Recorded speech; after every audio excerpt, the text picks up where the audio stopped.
En 1990, l'agriculture à Madagascar employait 70% de la population active.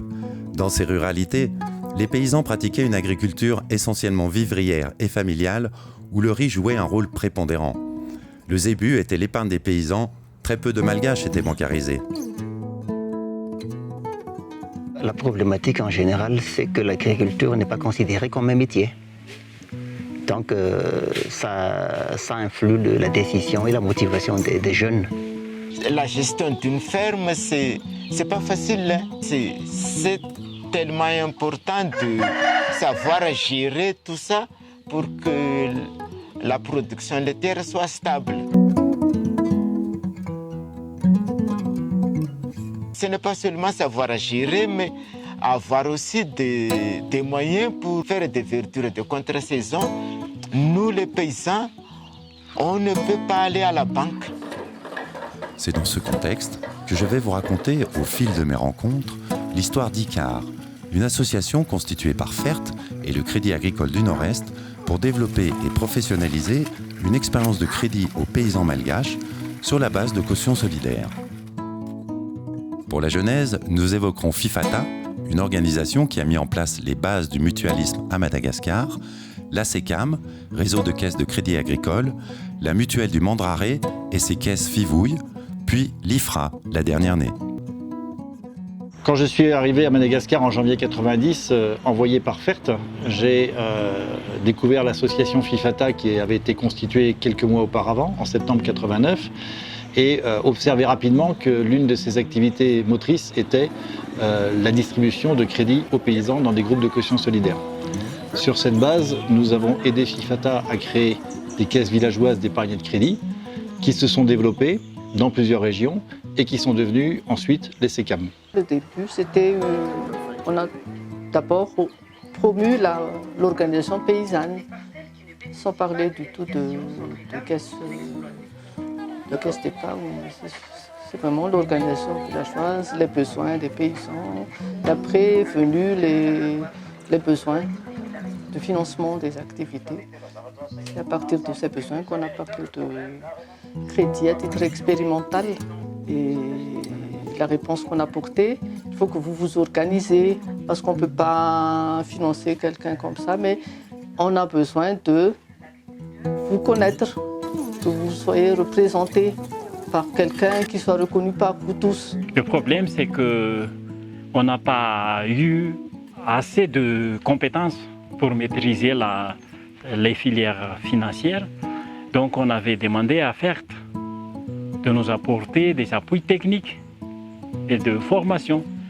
Et FERT même, elle a dit, nous, on fait autre chose, mais non pas les petits crédits comme vous demandez, mais on va essayer de trouver des partenariats. En 1994, 5 ans plus tard, FIFATA a tenu son premier congrès et a invité le président du groupe céréalier qui soutenait financièrement les activités de FERT. Il a proposé de mobiliser pour nous aider dans cette action les compétences des administrateurs et des techniciens de la banque dont il était président, la Caisse de crédit agricole mutuelle du Nord-Est. ICAR n'était pas là au début, c'était d'abord FERT en tant que promoteur d'organisations paysannes. Au début de l'action, on était un peu dans un esprit associatif. Et c'est à partir de 1995 que nous avons véritablement bénéficié d'un transfert de compétences du Crédit agricole. Ils ont beaucoup apporté en matière de technicité pour la gestion de caisse, en matière de banque. Et moi, personnellement, j'ai bénéficié parce que j'ai travaillé presque avec tous les volontaires qu'il a fait venir aussi. Tout de suite, on a vu qu'il y avait un engouement important, surtout dans la région d'Antsirabe, parce que c'est une région un peu très dynamique au niveau agricole. Ah oui, quand je revois les premières images, les souvenirs me reviennent. Et c'est dans ce contexte-là que SECAM a pris tout son sens. En 1999, c'est concrétisé ensuite par la création de l'association ICAR, de façon à ce que le Crédit agricole soit impliqué, au même titre que FERT, dans le soutien technique bancaire au SECAM et dans la bonne gestion des financements qui étaient mis à notre disposition par l'AFD et par l'Union européenne principalement. On a voulu quand même faire quelque chose pour l'agriculture malgache et on s'est rapproché à ce moment-là de d'autres caisses régionales qui intervenaient là-bas, qui montaient un petit crédit agricole mutuel. Ils avaient aussi l'intérêt de redécouvrir dans cette action les bases fondamentales du mutualisme. C'était de la mise en scène, oui, mais c'était une illustration de la réalité des relations financières dans les villages avant l'arrivée des SECAM. Avec le prêteur traditionnel qui explique qu'il fait un prêt sans intérêt puisqu'il va simplement prendre une partie de la récolte pour 2 fois ou 3 fois la valeur du montant qu'il aura avancé. Mais il n'y a pas d'intérêt, c'est juste 2 ou 3 fois. Nous, ici, tous les éleveurs de la région, ensemble, on a toujours des programmes, des prêts, et on était vraiment motivés pour bien gérer, mieux gérer la collaboration avec la SECAM ici. Ça a fonctionné très bien. On a essayé de convaincre tous les paysans ou bien tous les opérateurs d'adhérer à la SECAM. À 69 km d'ici, en piste, à l'Arbiempema, nous avons pu mettre en place une caisse villageoise là-bas. 180 personnes qui ont adhéré pour la première fois pour la mise en place de la caisse. Dans la phase de développement intensif des SECAM de 1998 à 2004, nous sommes allés très vite avec la mise en place de la caisse centrale, du fonds de garantie, et nous avons bénéficié des compétences du Crédit Agricole de Centre-Loire avec Jules Delsalle puis Michel Meunier, et de La Réunion avec Christian de la Giraudet et Christian Vion, 2 administrateurs très impliqués. L'UNISECAM était créée en 2001.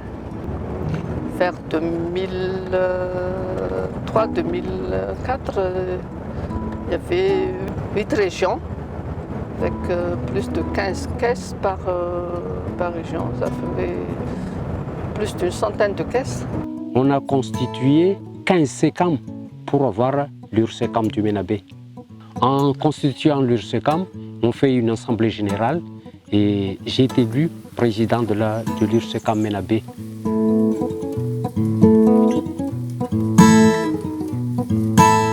La location vente mutualiste, voilà, ça c'est le produit dont j'étais le plus fier.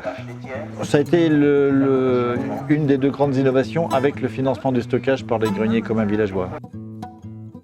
Le grenier, c'est les dons de PNUD. Là.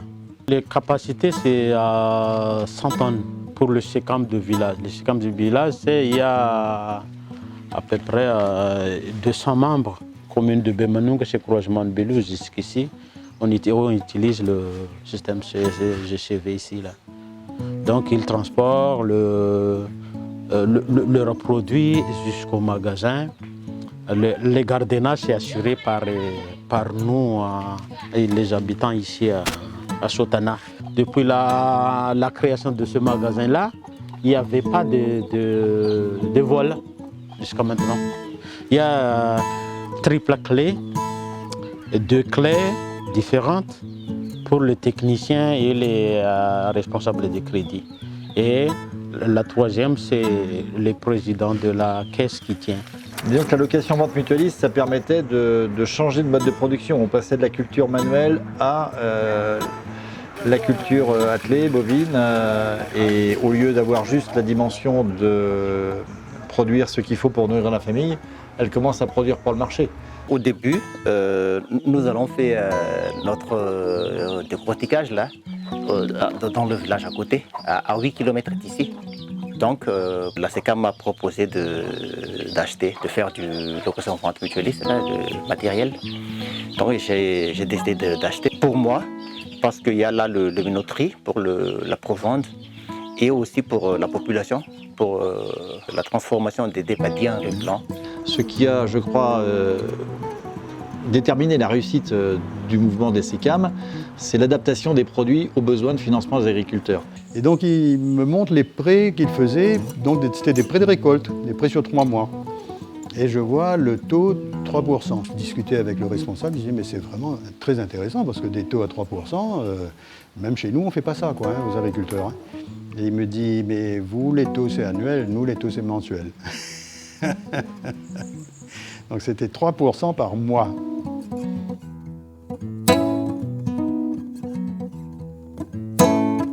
l'URSECAM Madagascar était plusieurs parrains. Lui, c'est Christian Vian de La Réunion, parrain de l'URSECAM de Vaknakaraj à Sirapé. Patrick Serfo, parrain de l'URSECAM du Ménapé. Michel Delounois, parrain de l'URSECAM en Alamang. Bernard Maloiseau, parrain de l'URSECAM à Mourmani, en Boust. Alain Robert, les parrains de l'URSECAM en Batolampi, Yvonne.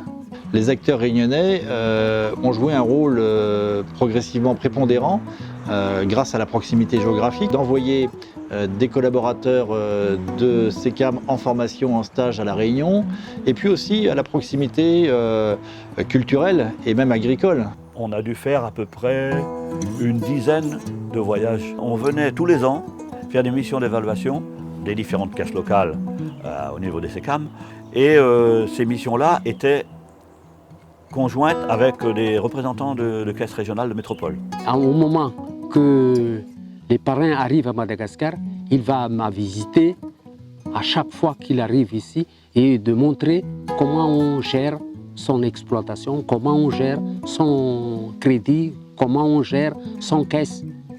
Enfin, grâce à la formation ou bien à l'accompagnement de nos amis.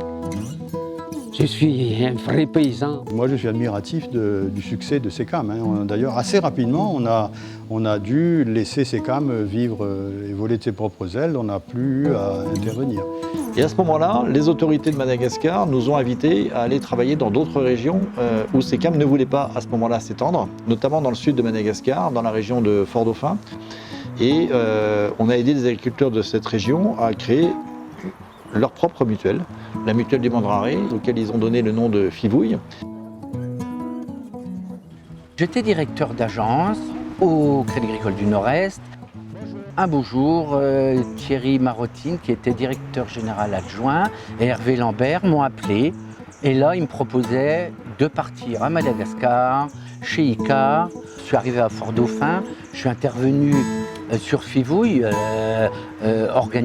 institution de microfinance mutualiste. On ne finançait que les outils de développement.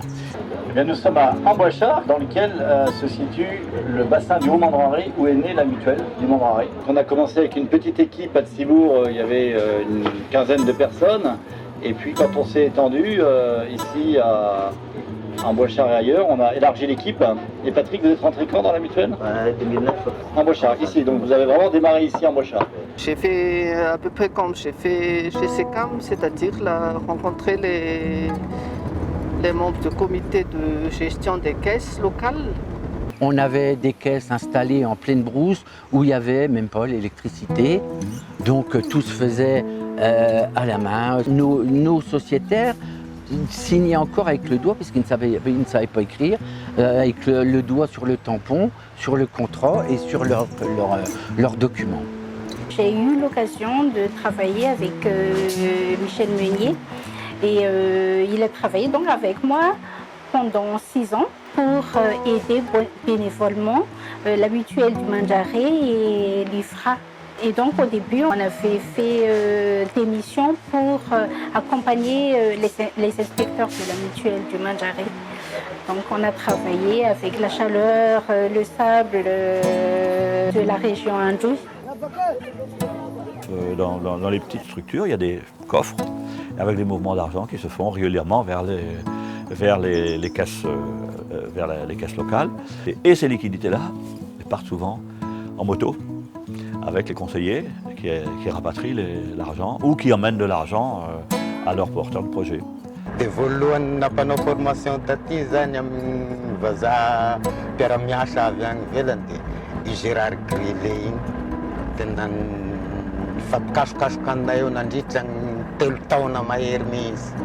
Mbola tsy nisy fifandraisana en téléphone aksa sy voro Amboasary nefa teo ny nandraisana anahy voalohany hoe maka vola agny Amboasary nefa sy vola kely fa plus de 30 millions d'ariary. Par rapport aux sommes qui transitaient dans la main de nos conseillers, franchement, il y a une déontologie qui est remarquable. Tsy nananako eritseritsy nandritra zay nanombohako niasa zay hoe vola be ty dia hoe hafenana hoe atao détournement dia nananany zareo confiance aho. Quand nous avons développé les caisses Fivouille avec la mutuelle du Mandraret à partir de 2004, nous avons rapidement compris qu'elle ne pourrait pas mobiliser assez d'épargne pour financer les besoins de l'agriculture du Sud. C'est pourquoi avec le Crédit Agricole, nous avons décidé de créer une nouvelle institution financière régionale dans la Nouche, l'IFRA, avec du capital apporté par le Crédit Agricole et des entrepreneurs du Sud. Et dès qu'on a eu l'agrément de la CSBF pour que l'IFRA puisse faire du crédit aux petites entreprises, le premier client à Fort-Dauphin était un entrepreneur qui venait de décrocher un contrat avec une grande entreprise internationale s'installant ici. Ici à Fort-Dauphin, il n'y avait pas de géomètre. Il y avait la construction des infrastructures de QMM. Je me suis présenté chez IFRA et demandé un prêt pour acheter des équipements. Ils ont fait des simulations, des calculs et ils ont demandé, à part le contrat, ils ont demandé aussi la caution. Parce que les équipements topographiques, à l'époque, c'était environ de plus que 200 millions d'arrière. Même s'ils sont déjà professionnels dans leur activité, il y a des aspects techniques qu'on apporte. Et on est fiers de la réussite de nos clients. Il y avait quand même des difficultés à rembourser, mais j'y ai arrivé. Au final, ICAR avait réussi sa mission, puisque les trois institutions auxquelles elle a apporté son expertise, SECAM d'abord, puis Fivouille et l'IFRA, étaient devenues autonomes. Et donc ICAR a pu se retirer, mais les personnes ont continué à être impliquées, notamment Gérard Grulet, qui revient régulièrement pour faire de la formation, Christian Vion, qui participe au conseil d'administration et qui maintient le lien avec la Caisse de la Réunion. Tous ces gens-là qu'on aide, c'est des gens qui n'ont pas accès à la banque traditionnelle, donc qui ne pouvaient pas se développer tout seuls.